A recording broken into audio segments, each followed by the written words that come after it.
Welcome to the Modern Watchman podcast, where faith meets the front lines of culture.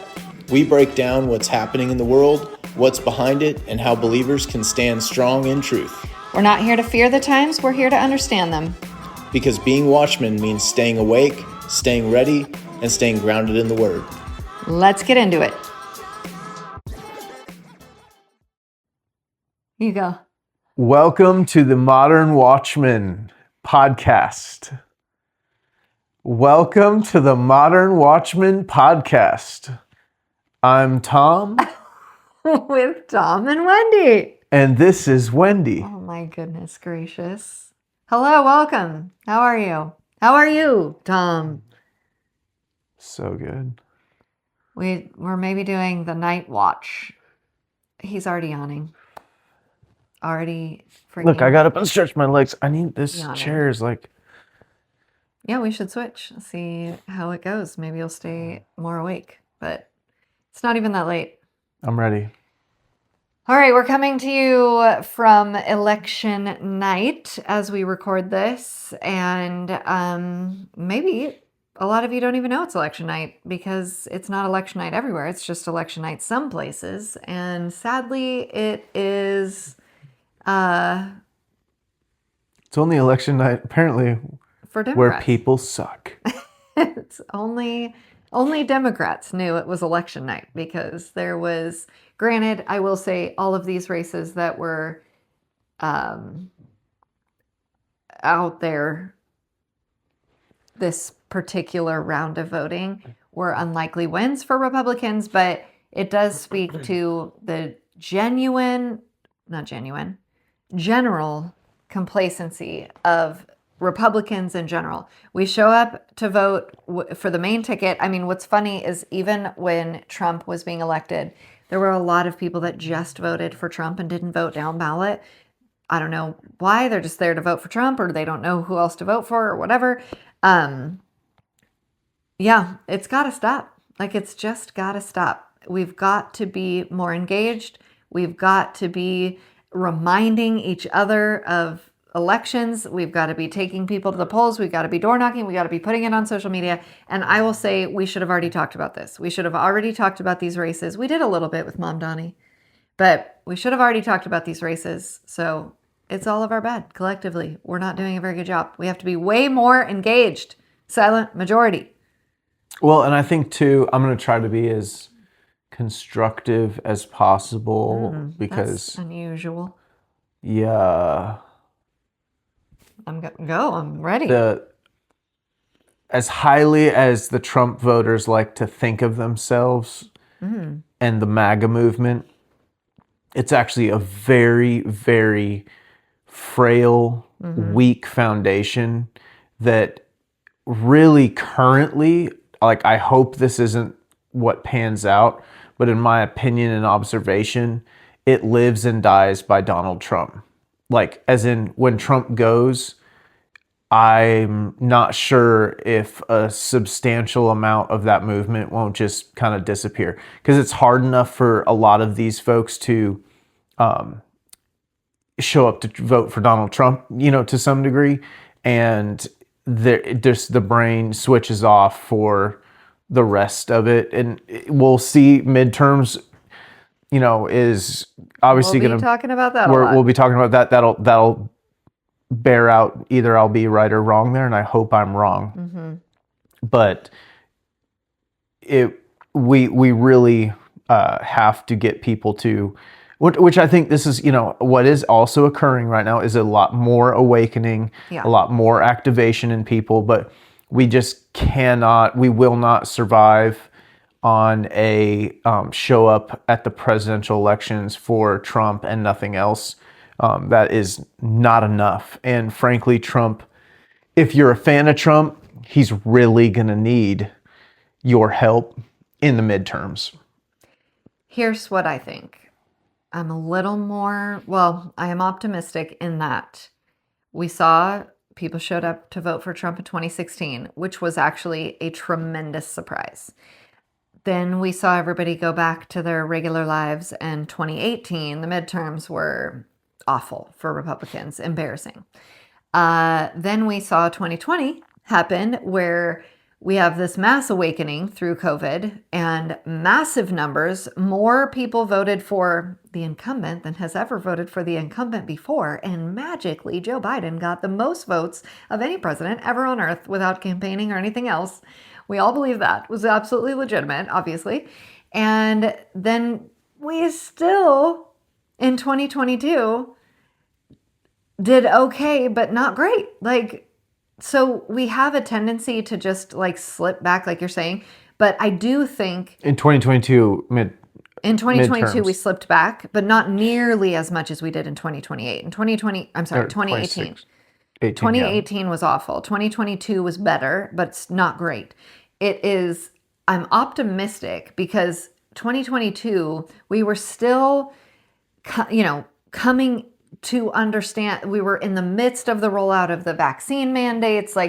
We were still being pushed, right? And I do feel like end of 2022, 2023, we saw huge activation in 2024 for the election again. So I do think that there's a promising trend of more people engaged in the off season.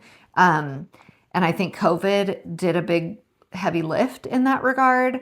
But we need more. We need the same sort of energy at the midterms as we do have during the president elections.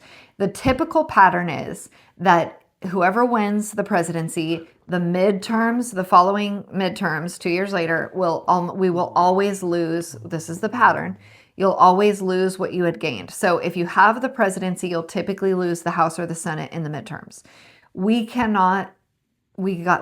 don't have to have that be true. There's no reason why we would have to have that be true, that we should absolutely pick up seats in both the House and the Senate and have an even stronger majority, but it would require, and I say I really hate to include myself in the Republican Party, but that's what we're working with right now. That's what we're working with. So let this be we'll file it away. We're going to have to start talking about it next year because campaigns are going to start in the spring. And, the midterms are a year from now, and we already have to start thinking about it. But this election, the things that were really disappointing tonight, I say disappointing and yet expected. We expected it to go this way. I'm disappointed that it went the way that we expected, that people did not surprise us by turning up and voting. Virginia, New Jersey, New York, California, significant situations at hand. Honestly, we don't know results of California. But it's projected that Prop 50 will pass. Is it? I didn't actually look at that one. I should say it was projected before the voting started. So, we'll see. But why don't you explain Prop 50? Basically, in California, the voters can put a proposition on a ballot. Some of you may be familiar with that. Some states have that ability, some states don't. So basically, the general population of people, the voters, can vote on a single issue rather than have it be something that the legislature votes on. So can be somewhat unique. It can be a good thing. It can be a bad thing because in California some crazy some stuff very on that famous stuff has been on the proposition ballot, and it is the special interest groups with big money have learned that they can really just TV ad whatever they want into fruition.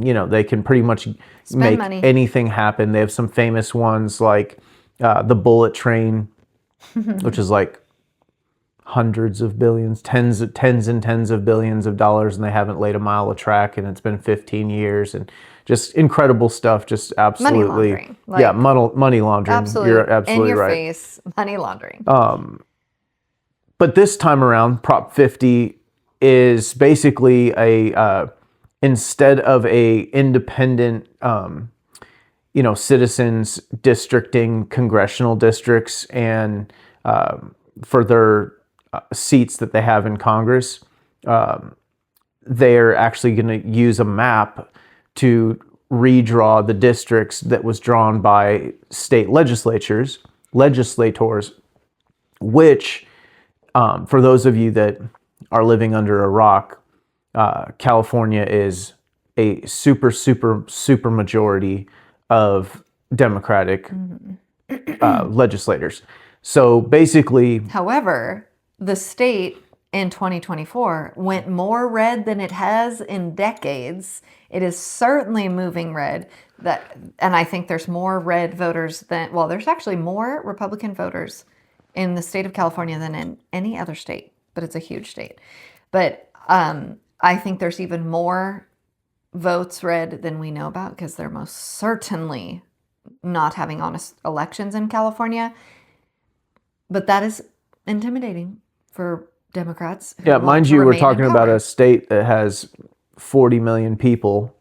Our state in Tennessee, I think we're closing in on 7 million. So it's a big state. You're talking about 6 times the size of our current state. And how it population-wise is what you're talking about.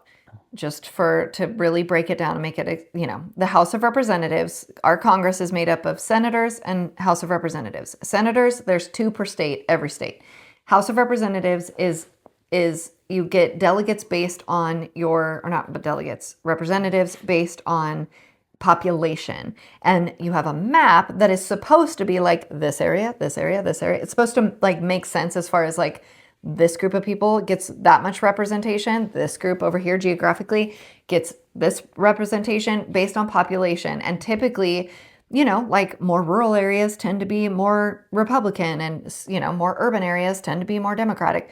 Well, they're redrawing the maps to essentially intentionally wash out the Republican vote in California, even more than they already do, which is already so crazy.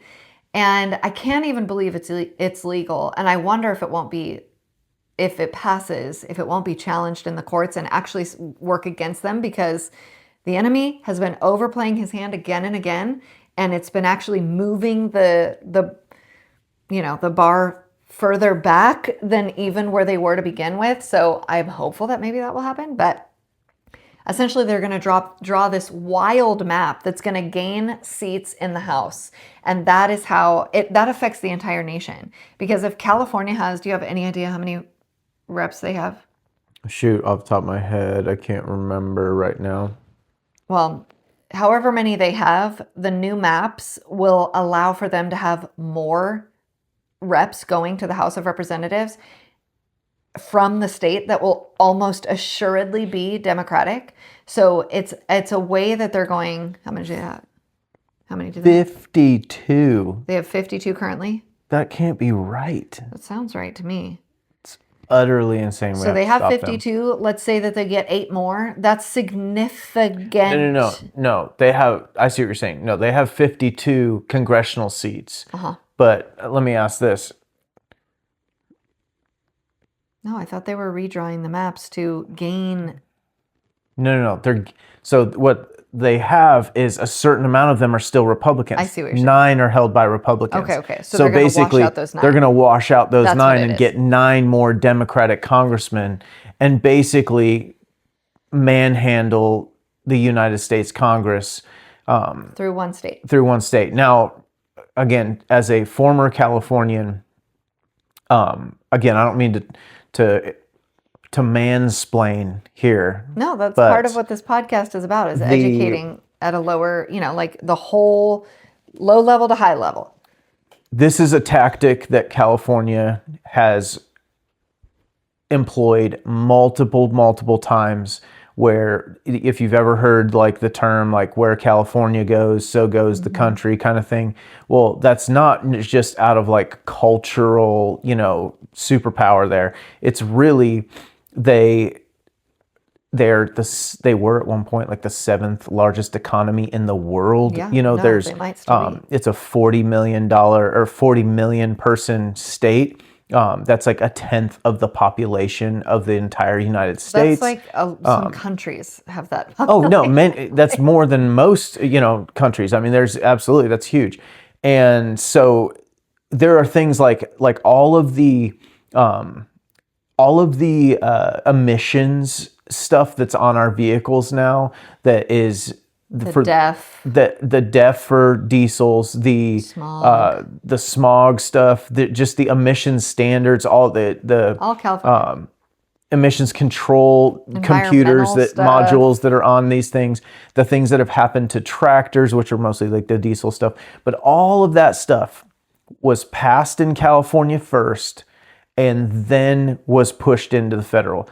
And sometimes California can literally just manhandle an entire industry into doing something because like for example with emissions, if California makes a law that all cars sold in California will have to have this element of emissions or this emission standard, well, are the automakers gonna make a different assembly line for 40 million people's cars? Right. No, they just end up making that car. And what California is really good at is they get the industries to lobby Washington to just make it a standard. So basically they pass a law that by 2028 all cars sold in California will have X. And then they basically, tell the lobbyists for the automotive industry, go to Washington, you know what I mean? You better, it's either you're going to be making separate cars for us or you're going to, and unfortunately these lobbyists, these automakers are susceptible to it, not only because they don't want to have to make cars for another state, but because it's more stuff they can sell, put on a car and sell the car for. Like, unfortunately, they've been suckered into it just as much. And next thing you know, it's a nationwide regulation. Yeah. And there's another way, just to explain all the ways it can happen, is most of these things, like Congress doesn't pass a law that creates a regulation all the time. If you have the administration appoints the heads of agencies, and that those agencies by Congress have been given the authority of Congress to not create laws, but to create regulations, interpretations of laws.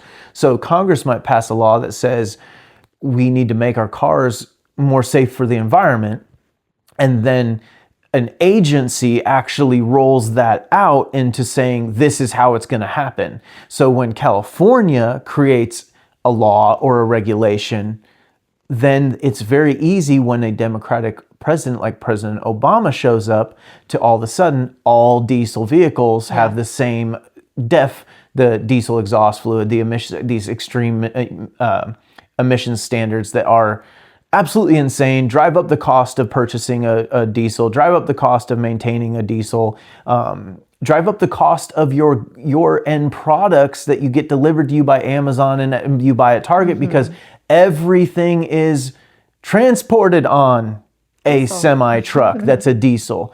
And so it's just that's kind of how it works. And they've done it in the firearms industry. They've done it in the vehicle industry. They've done it in so many different areas. And essentially they're now doing it in politics, in the representation. So you can see why California is fighting against the very active and long ongoing movement to break into two states, because they want that power to leverage over the rest of the nation. I'm glad you brought that up, because if you're here, you're going to hear strong opinions from me. Wild, outlandish opinions. And I mean, I would say for the better part of a decade, and what I say, I mean, but this is not something you'll hear me say often, but I actually have, for the better part of a decade, I have said federal troops need to retake California. Wow. Whoa. You've never heard me say that? I really haven't, but I'm not around I'm not around you that much.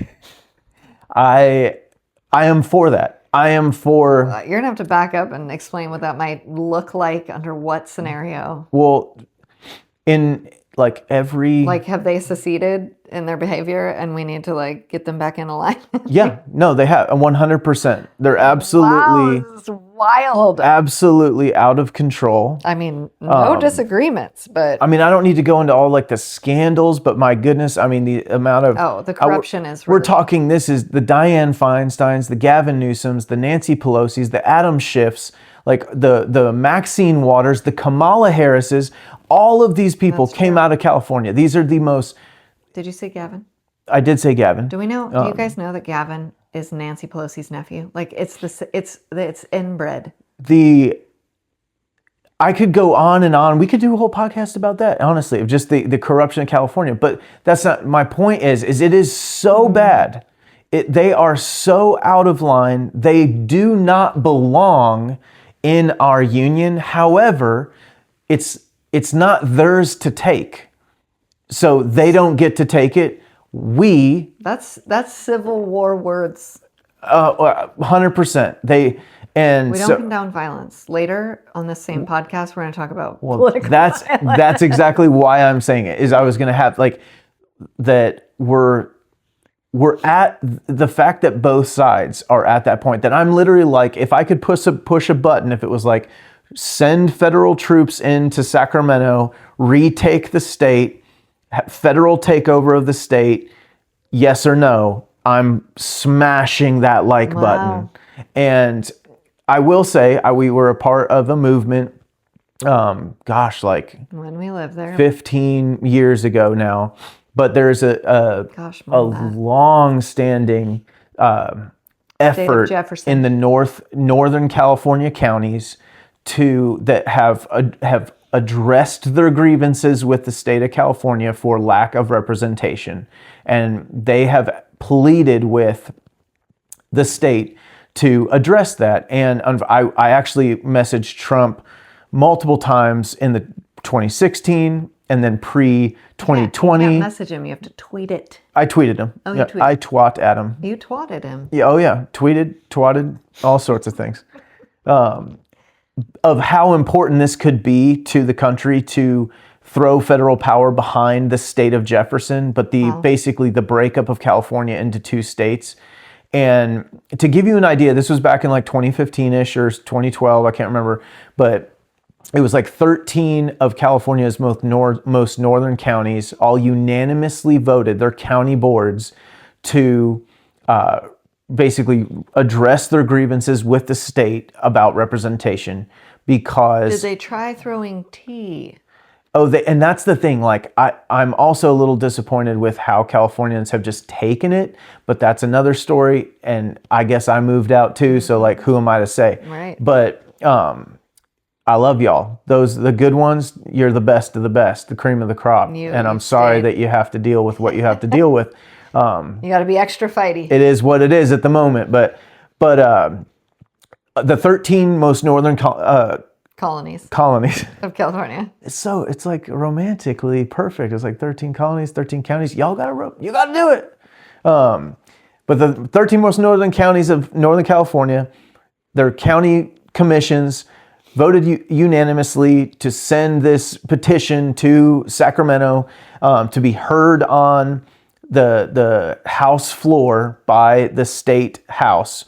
And it was basically addressing the fact that, like, goodness gracious, it's something like all 13 of those counties, which is like a huge part of California, have 3 state representatives. It's wild. And it's something like LA County, just LA County has like 30. So if you're a farmer, if you're a rancher in Northern California, if you're a logger, if it doesn't matter, if you're a citizen in Northern California, you are just taxation without representation. You are just a subject to what everyone in LA decides. Mm-hmm. And there was, long story short, they didn't bother with it. And that is the constitutional mechanism in place to petition for statehood. They have done it.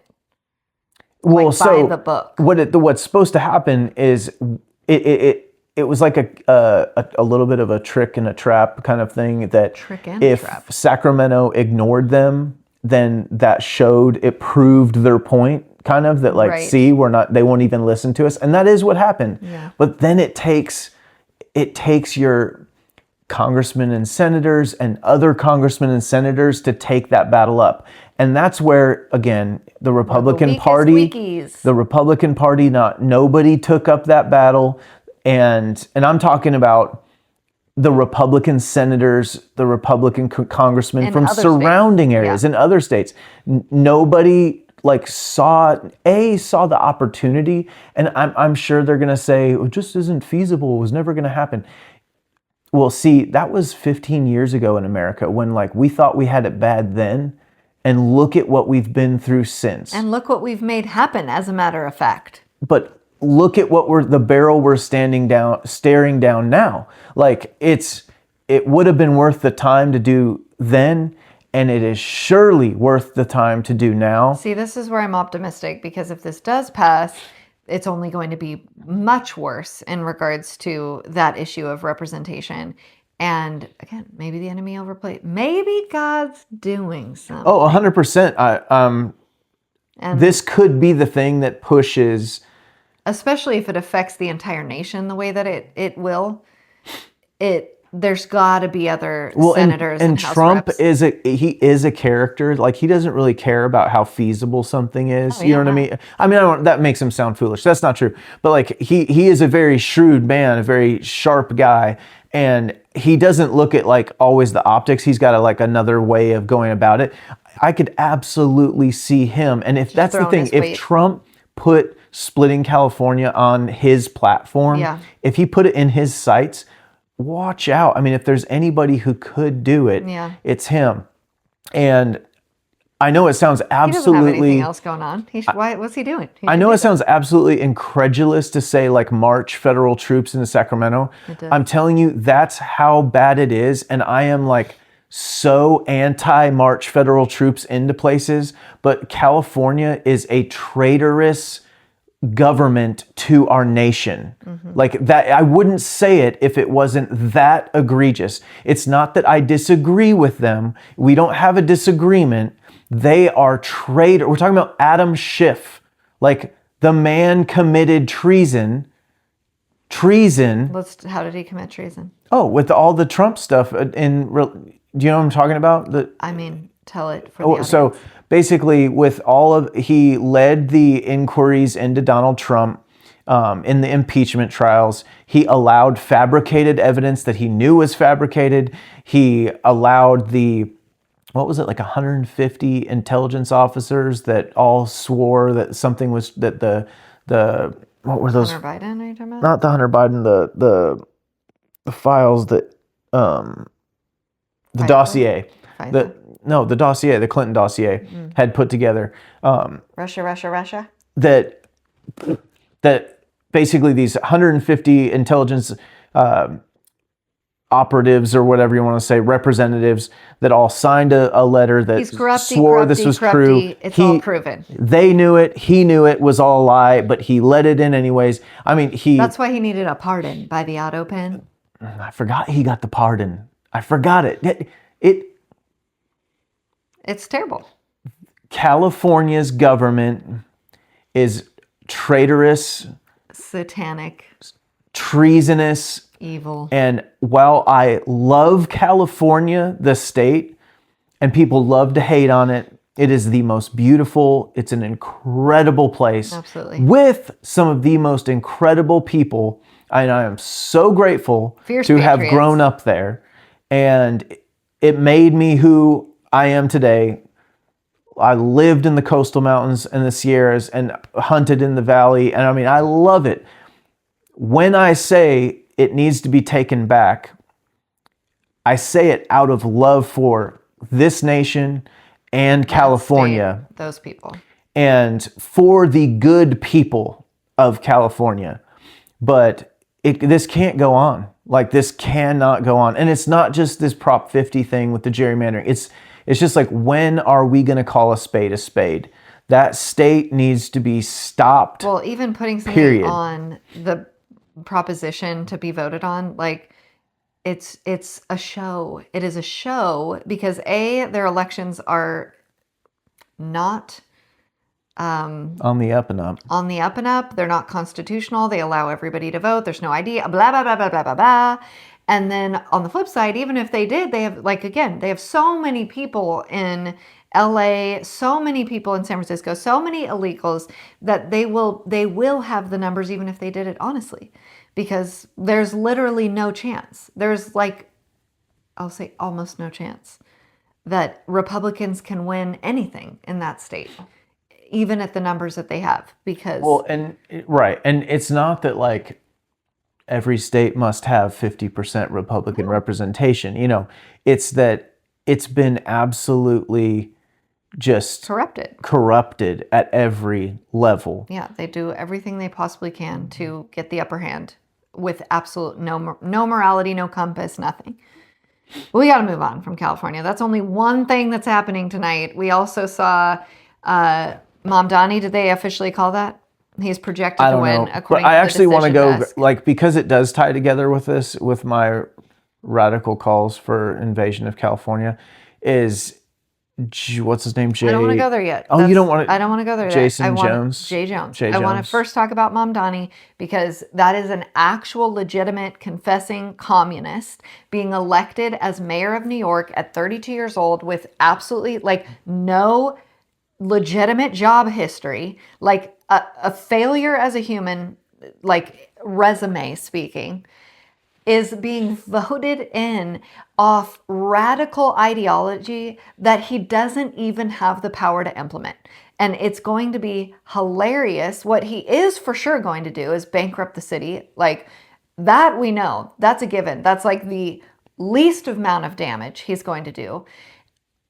It is almost inconceivable to think of what he could try to pull off in his term, in what he has said he wants to do. But again, he doesn't actually have the authority. This is how dumb people are. A mayor does not actually have the authority to do half of the stuff he claims he's going to do.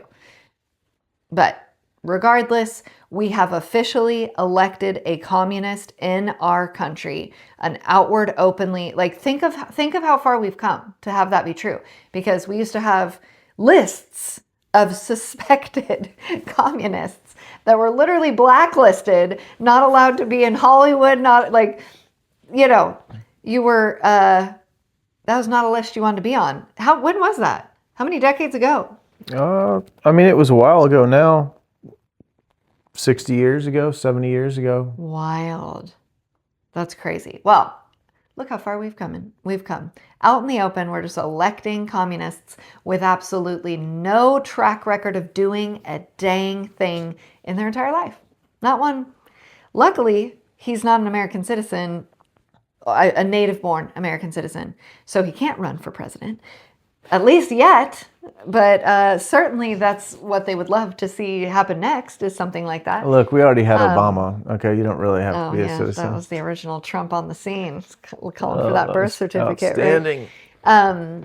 So that's a wild thing that happened. Of course, we suspected it. We've already talked about it on the podcast that, you know, a little taste of, a little gulp of communism will do a lot to open the eyes, hopefully. I mean, there is the spirit of you've got what's coming to you.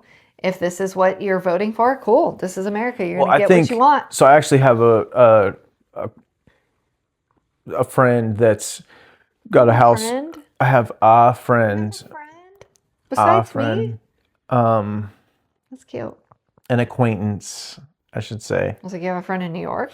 No, they're in Florida, and they're pretty connected. They're from the New York area. I don't know who his friend is.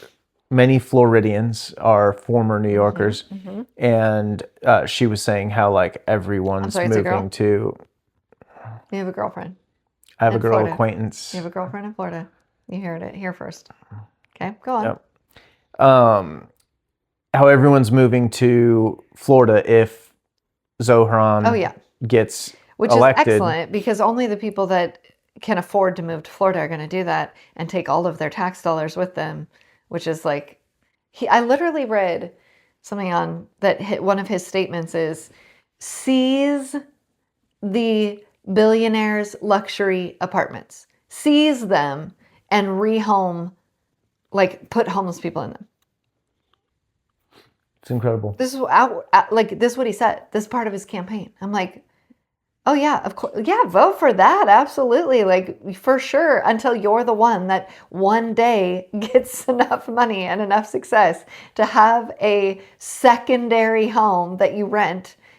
Well, it's not even that. It's actually just gonna. This is what happened. Like you don't know you needed those billionaires until everyone with $1 million or more leaves. You know what I mean? And then like you have no money. Then You there's no only one to have- make coffee for as a barista. Then you have actual You know, communism. there's no one to wait tables on in the Lower East Side. Like it's just they'll figure it out. And actually that's kind of what I want to talk about a little bit of, just like this continuing. COVID was a huge like mover of people, right? Like people fled areas that did not respond the way they wanted them to in COVID. Mm-hmm. Mostly it was people fleeing strict areas. There weren't a lot of people who wanted to mask that were fleeing areas that weren't masking, right? Like ironically, it was mostly... You only fled for freedom. When the parks were shut down, people were like, this is stupid. My kids ought to be able to play outside and they already can't go to school. I'm moving to somewhere else. Mm-hmm. And that was a huge mover of people. But this is kind of just perpetuating that. I see a lot of people coming to Tennessee from Illinois right now. And while I don't see a lot of New Yorkers, I'm hearing a lot of the New Yorkers with money are getting out and heading to Florida. Yeah, I don't see New Yorkers in Tennessee going well. I just see that's interesting that's just a continued...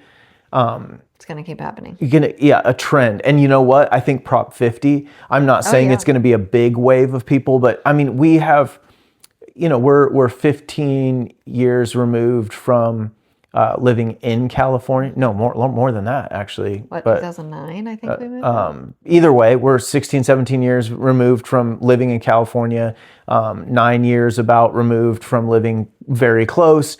And I mean, we also ended up in Tennessee 9 years ago, and we were sort of early adopters. I know plenty of Californians moved to Tennessee before we did, but we were sort of early adopters there, and we watched a number of different people that, this was the conversation you have with your friends who are conservative that still live there. You're like, when are you going to leave? Where are you going to go? Mm-hmm. You're going to come to Tennessee? Oh no, you're going to Idaho. Oh, you're going to Texas. Oh, you're going to whatever. And that's about it. Idaho. There's a little bit in Nevada. It's mostly Idaho, Texas, and Tennessee. Love it or hate it. Yep. But it just kind of comes in waves, and there's going to be, I guarantee you, there's going to be another group of people that just say this state isn't turning around, And there was a point where I was, gung ho. We gotta figure out how to save it. I think every good-hearted conservative, wants that. They want to stay and fight. And I admire it. I was there at one point, but at some point I feel like I have yet to meet one that doesn't eventually, go, you know what? I just gotta call it what it is. So gosh, in Tennessee, for us to fight, it looks like attending our local GOP meeting, maybe being an officer, being an educated voter. In California, it looks like you must be running for office if you're going to be even kind of fighting. You've got to be donating loads of cash to good candidates. I mean, the fight looks so different, and I think a lot of Californians think they're fighting, but I'm like, no, you're fighting the way Tennessee is fighting. Well, it's one of those if you're in one of those 13 counties in Northern California that has 3 state house reps, then I mean, what fight can you do from Modoc County, dang near on the Oregon border? You're 4 hours from Sacramento. And the truth is your community is conservative, is Republican. You know what I mean? And yet, what can you do? So you're doing way more than we're doing. Closer to the front lines in California, heck, these people are insane. Half of these people, you have to be afraid of getting your your car keyed because you have a Trump sticker on it. You know what I mean? Like it's just a different. Exactly. It's not something we deal with here for sure. But what I wanted to say, that was a big tangent, but of just that I am fine with the partitioning of America right now. I don't see another, when you hear people say, I want the national divorce, like Marjorie Taylor Greene has said that. I've heard a couple different people say we need a national divorce. I actually disagree with that, like in the sense of like breaking up the country. I'm here to play for keeps, like winner take all. Like we're not splitting up and letting you have some. You will have none of our great country.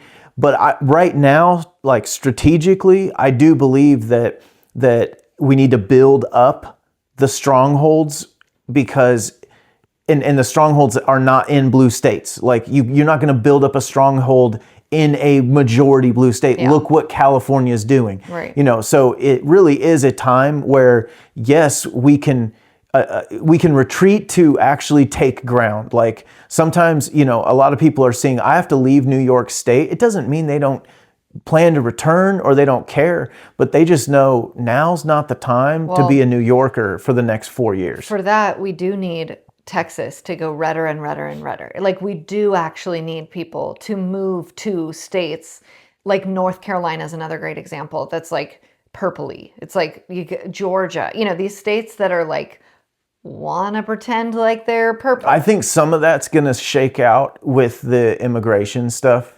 I hope so, but that's what I'm saying. Like to your point of there's actually a fight for the country that needs to still be ongoing. Oh yeah, no doubt. And you know, it's hard to fight for your state and for the country at the same time when your state is actively, you know, it's like, do you want to fight for your state right now or do you want to fight for your country? Like, well, and we could have the whole conversation of like, dark red states need to behave like dark red states, and like that's a place that Tennessee is an absolute disappointment. Now, don't get me wrong, you know, your state rep will be a Christian and he'll be for the Second Amendment and all that stuff, but other than that, those are layups. Other than that, they have they don't have much of an idea of what actually is going on. It's embarrassing, but either way. So New York is now going communist, New York City anyway. And otherwise, now we can move to, we thought Virginia, New Jersey. Like, again, these blue states where there's like a shot, we're just not seeing the kind of fight that needs to happen in those states if we really want to take ground in those states. But what is it? I think it is Virginia that Jay Jones was running in. Yeah. Because that's where the Virginia Jones, governor refused to, governor-elect is winning the attorney general, right? Jay Jones is running for attorney general. He's winning. He's won. Sounds like it. He's projected to win attorney general. Jay Jones is the one that sent a text message to another state rep, and on accident said there will be 2 bullets in the children's heads. Well, one in the head of his political opponent, and then also he advocated for shooting the children of the political opponent. And then when the person he texted was like, this is the wrong person, also that's ridiculous, he called them to clarify that he's not kidding, he's not being hyperbolic, he is in fact serious, that the only way to get someone to move on their political opinion is like killing them and or killing their children. This is what he said. He has not denied saying it. It's been released. These text messages have been released to the public. Not one Democrat has called for his resignation or called for him to step down out of the race. Not at all. And now he's won, which means 1 million some odd people have voted for someone who says something like that and means something like that. This is really probably the most concerning thing out of tonight is it's just another hammer 8 weeks post assassination of Charlie Kirk. Right. It's just more proof of the left is completely fine with political violence. Murdering their opponents. And honestly, I have tried since Charlie Kirk's assassination to resist the urge to, vilify the other side. That's not what I'm trying to do. That's not what I want to do. And I think that's what the enemy wants, is the us versus them rhetoric. But here's the deal. And I had this conversation with a friend, months ago before Charlie Kirk was killed, where he was, we were having a discussion and he was asking me if I think everyone on the left is crazy. And I was like, yes, absolutely. Everyone on the left is crazy, according to Wendy. And most of the people on the right are also evil and crazy. And I'm speaking of Republicans in leadership, the corrupt. I'm not talking about the great, good-hearted patriot folks. And he was like, I think you're being a little extreme. I'm not being extreme. This is what we're talking about. This was me and you? No. We were talking to our friend. That's right. Yeah. Gotcha, yeah. And he thought that we were being extreme and saying that the entire left I remember is the conversation now, crazy. And this is what I'm talking about when I say things like that. I do have a couple of people in my head right now who I know are on the left that I'm like, you are a Christian? First of all, those things do not go together. Those things do not go together. Being a Christian on the left. Anymore. I'm sorry. They do not anymore. Definitely not anymore. If this is what is happening in our country, and you cannot separate yourself from this ideology and political party, I don't understand it. I cannot explain it any other way. The kindest thing I can say is deception. You are deceived. I can say a lot worse things that I won't say, but I cannot believe that this is the state of the open dialogue, open outward rhetoric of a political party. And especially as Christians, we want to say or remain neutral. And this is something I said recently. I'm like, that is exactly what this is. We have made an idol out of neutrality. Political neutrality. It is an idol. It is now above the truth of God. It is now above God, because that's what an idol is, right? Because the left and the right politically are not, I'm speaking of the value sets. I'm not speaking of the people in Congress. I'm speaking of the value sets. They are not morally neutral. So to say, Jesus is not left or right. It's like, that is actually saying that there is a moral neutrality in the left or right, and so it's irrelevant. It is not irrelevant, and there is no argument, according to biblical truth and standard, that the left and the right value systems are morally neutral. That is no longer true. Well, and I think to clarify your point a little too, is that what you're arguing for is not instead vote for these Republicans instead of these Democrats. Right. It's that you hear us, we're extremely critical of what would be our own party. What we're saying here... Hate to call myself a Republican. What we're saying here is that conservative values should be aligned with biblical values. And the lefts cannot be equated in any way, shape, or shade to biblical values. And I'll even go so far at this point as to say the one last holdout that I am still hearing from the left church, the Christians on the left, is the treatment of the poor, right? That we're called to take care of the poor. Absolutely we are. That is the church's responsibility. The Big C church. Yes, what you are doing on the left as a Christian is advocating for the government to do that job, and that is not the government's job. The only job allocated to the governing authority biblically is actually the policing, if you will, for lack of a better word, policing of crimes and by extension of that, like the justice system of criminal acts, right? It is actually pretty narrow. It doesn't include education. It does not include socialized welfare. It does not include healthcare. So for those who say, healthcare is a human right, actually, it's mostly non-Christians who say stuff like that, where I'm like, what is a human right? Because according to our Constitution, those rights are endowed by a God that you don't believe in. So it's funny that you will advocate for human rights that are inalienable and yet not agree that they're human rights because they're endowed to us by our Creator. But I digress. That is the one last holdout issue that I'm hearing that Christians on the left are just still holding on to the left for. And I'm like, but then you are also, by holding on to the incorrect biblical standard, you're also holding on to abortion. You're also holding on to the LGBTQ, marriage is whatever you say it is. Gender is whatever you say it is whatever you say it is. You're not protecting children. I mean, there's biblical verses about, having children. You're better to have a millstone tied around your neck than to cause a little one to stumble. I mean, the things that are lumped in with you hanging on to we must feed the poor and the immigrants.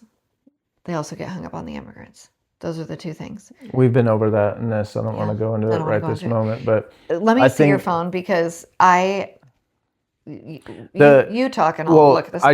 I just happened to actually see an article today about how a quarter of this poll's respondents said political violence is justified, and they were majority youth and majority left. And I just say that to, this is one poll's response, but I think too, that is a poll that was taken September 15th through the 20th, right after Charlie Kirk's assassination. So in the wake of a very public assassination, politically motivated assassination, 25% of the left, self-identified left, is saying that political violence is justified. That is so staggering. That is so staggering to me. Well, I think too, it's just so. I see the sides that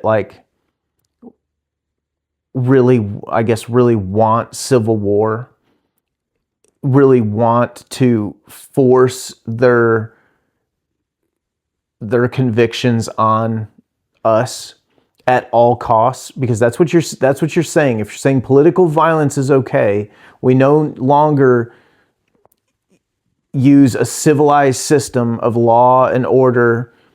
We impose our will by force on others. If that's what you believe, I don't believe this is a generation that knows what they're asking for. I think there are people out there that do understand what it means, who have lived in war, because that is the definition of imposing one's will on another.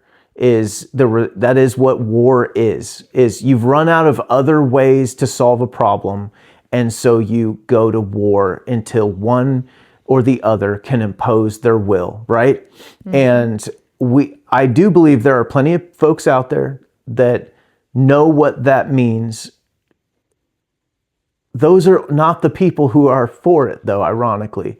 And the folks who are for this are so ignorant and naive and coddled and sheltered, and they've lived such a, as they like to use the word, privileged life, that they have utterly no idea what they're inviting, what they are saying or inviting.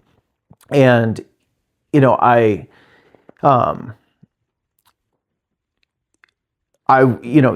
can see a lot of what's going on. I see a lot of Ukrainian war footage. And for those of you who haven't, you should go watch some. I mean, and then you should show it to your kids. There's another, and I have shown it to my kids. And I'm not saying I just put it on the TV all day long or something, but I'm not afraid to show them when we talk about things like war. what does that mean to a 9-year-old boy? You know what I mean? Like, what does that mean? But, Mel Gibson and The Patriot, or like, but like, there is something just a little bit more. And the footage and the things of just these men living in cave trenches, in the mud, sick as dogs. Imagine having, I'm going to go on a rant right now if I'm not already on one. You've got a stomach ache, you've got diarrhea, you haven't eaten decent food in 2 weeks, and some guys throwing grenades at you, and there's drones crashing in, literally that chase you down and blow you in two. You can't go forward, you can't go back because there's minefields in front of you, minefields behind you. You basically, the idea of a future has left your consciousness. You literally just live minute by minute in misery with almost no hope, but actually an acceptance of your imminent death. Like, Wow.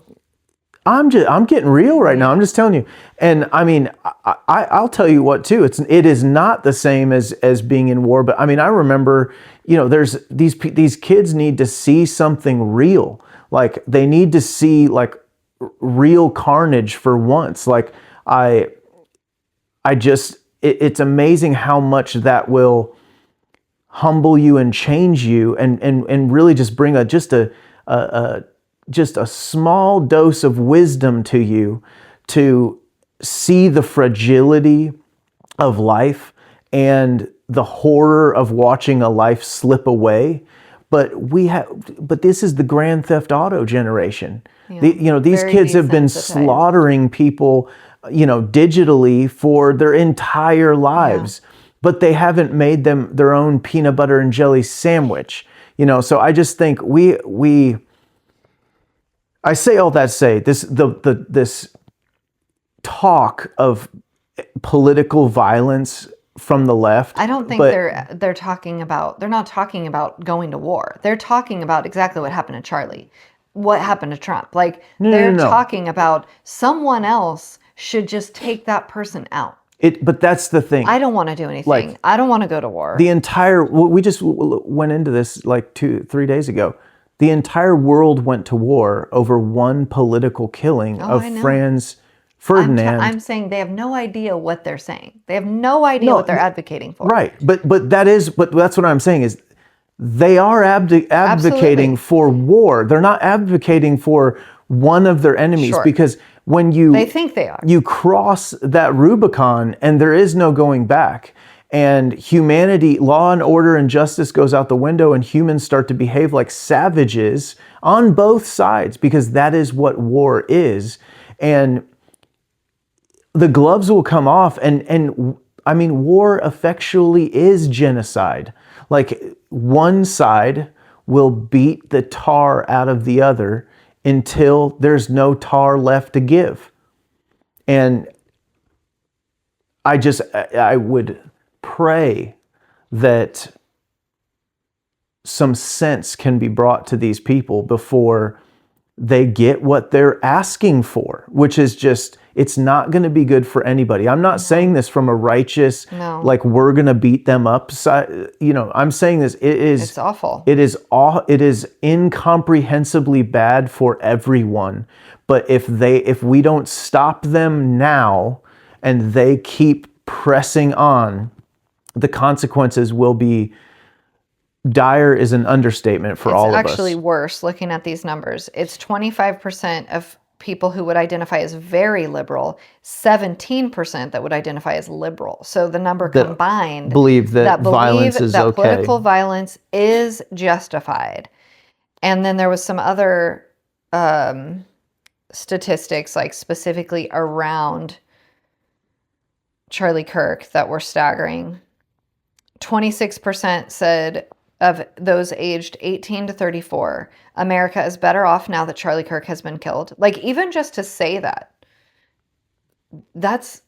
and those are just the people who answered the poll. Like, I've never answered a poll once. You know what I mean? Maybe once. It's even to just say that it's better that someone was violently killed who just talked for a living. Goodness gracious. 18% say they're unsure. I mean, you might as well be a yes. If you're unsure, of course, 57% of Republicans describe the assassination as a significant turning point in American history, compared with 26% of Democrats. We are seeing, like to your point, these assassinations that the Democrats are all about are activating the Republicans in a way that they're not prepared to understand what that means, to your point, of their 85% of likely U.S. voters believe it is likely there will be more political violence in the next few months after Charlie's assassination. Yeah,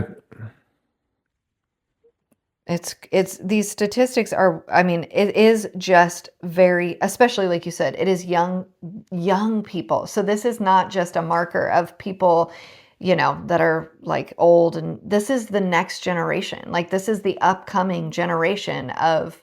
But how many on the right said political violence is okay? Young on the right. Did you see that? Because what I saw, it was, I forget the numbers, but it was almost entirely on the left in the youth. But if I'm wrong. Oh, yeah. No, for sure in the young. Let's see. Conservatives, gosh, it's not even a marked number. Like it's 18 to 44-year-old. It's 85% says always unacceptable. 9% says unsure, and then whatever the difference is. So it's literally 6% compared to, what's the number for liberals? Liberals is, I guess, let me see. Liberals is about 32%. The young ones are 22%, and 22% are unsure. Got it. So it's 3 times as many on the left, at least, if not more. No, it's like 4 times as many. Young conservatives are the least violent voting bloc. Young conservatives are the least likely to condone or want to participate in political violence, and young liberals are the most violent. I want to take a moment and give Charlie Kirk some more credit for that too, because I think, so we've given a few big, in our household, Charlie Kirk is responsible for Donald Trump winning 100% in 2024. And the most significant individual man. No doubt. And maybe Scott Dressler in a close. He's also, in my book, gets credit for. I would say outside of Trump himself. Sure. But I don't think he could have done it. I think we've talked about this. Charlie, Turning Point USA was the difference maker. Well, and I agree with Scott Dressler, but he was also involved in that. And, but yeah, so I know Charlie Kirk wouldn't say I single-handedly did it either. I'm not saying that. But without Charlie Kirk, without Turning Point USA, it wouldn't have happened. And Trump was brilliant enough to make Charlie Kirk and Turning Point USA the tip of the spear for that. And he didn't hire some consulting firm. Right. He picked Charlie Kirk. And well, it's not even just Charlie's persuasive dialogue, which was obviously a factor, but it was the Turning Point action that he also started. Right. In response to the 2020 election. I don't know if it was there before, but they did the grassroots ground game that Turning Point pulled off in the 2024 election. Crazy. But what I want to say is he gets credit for that. 100%. That's a huge nation, history altering thing. Yeah. In my book, he gets credit for saving the university system. 100%. I mean, I think that might be at a tipping point that we are not going to turn from. Which I will also say, Trump's presidency and the elimination of the CRT and the DEI out of that's the sweep behind work that's happening. And but again, it comes back to happen with the other without the other. Did Charlie bring those voters that made the difference? You're not going to hear from the universities. Anything other than full credit to Charlie. But lastly, and this isn't something I've really noticed, but until now, is the Charlie's also responsible for this generation's youth conservative movement. 100%. And not just conservative, Christian, returning to the church. Good point. And man, if that's not the most important thing he did. Excellent point. So the fact that like, and it's just such a like, because I know Charlie Kirk, like I don't personally know him, but you know, like we all feel like we know him because we've listened to him so much. But when I see that there's only, 7% or less of young conservatives who believe political violence, to me, that's a mark of Charlie's legacy that I can just hear him now, in how he stewarded that generation. Granted, it was in person on campuses, but it was by the millions on YouTube and TikTok. And I just can't help but give him credit that the fact that we have such a wise, young movement here that's both returning to the church and returning to conservative values masculinity. Yet again, another huge testament to just the mark he made. Absolutely. In the short time he was here. And on that note, to wrap up, we are going to be at Auburn tomorrow. Auburn University in Auburn, Alabama. Yep, for the TPUSA campus tour stop there with Benny Johnson, Laura and Eric. I always want to say Kirk, but Trump. Laura and Benny Eric Johnson, Trump. Laura Trump, yes, and Eric Trump. Yep. Yes. So we're excited about that. Hopefully we'll get in this time, but we'll get to see another campus, their response, their questions, etc. It'll be a little different, obviously, without the chaos of JD Vance and Erica Kirk being there. So I'm more optimistic that we'll actually get in and we'll see this. I'm going to be pleasantly disappointed if Auburn University shows up in mass again, or just like Ole Miss did. Mm-hmm. So thanks for watching or listening, and subscribe, share it. Bye. Bye.